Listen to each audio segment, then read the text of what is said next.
I marvel at IBM's Selectric typewriter. I still recall clearly the day my parents brought one home. I thought at the time, that's a magnificent machine, and you know, I still do. It paved the way for computer printers because the Selectric had an early version of a digital to analog converter. Let me show you. The converter controls this ball. It distinguished the Selectric from all their typewriters. Instead of an individual lever for each letter, they're all gathered on the type element. Lowercase on one hemisphere, uppercase on the other. Now to type a letter takes only a fraction of a second, but if slowed down, we can see the motion of the type element. The letter G, for example, is located on the lower left-hand side of the type element. To access that letter, the type element needs to rotate and then tilt and strike. Now let's look at the very clever mechanism that controls the motion of this ball. There are two cables that are kind of buried in here, a little hard to see, but they control the tilt and rotation of the ball.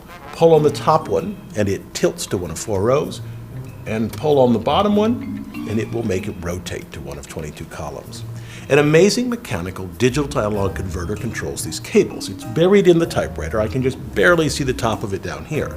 But it's a set of arms designed to give the cables precise tugs. It's based on an old device called a wiffle tree. It's a contraption that distributes force evenly through a set of rigid linkages. Here, the typewriter keys pull on the colored tabs, which the wiffle tree translates into a precise rotation of these pieces, which in turn tug on the 2 cables I showed earlier. The yellow tabs control the tilt, the blue ones the rotation. Let's look at only the tilt mechanism. It requires 2 bits of information to access the 4 rows on the ball, the home position plus 3 tilt positions. The characters Z, T, half, and J make up the front row on the ball. No rotation is needed, only tilt. The letter Z requires no tilt and is represented by the bits 0, 0. The type element simply needs to move forward and strike. Yank on this tab and you pull the tilt cable 6/100ths of an inch. This happens in 7 milliseconds and gives 1 unit of tilt to select the letter T. Pull on this tab and the cable is yanked 12/100ths, twice the distance, and you get 2 units of tilt for the character half, and lastly pull on both tabs and you get 3 units of tilt to access the bottom row and type the letter J.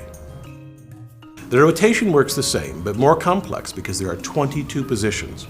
The importance of all this is that the discrete motions of the keys are converted to an analog movement of the ball, which means that it's possible to hook a computer to a Selectric and use it as an output device. It wasn't easy, but it started the word processing revolution. I'm Bill Hammack, the Engineer Guy.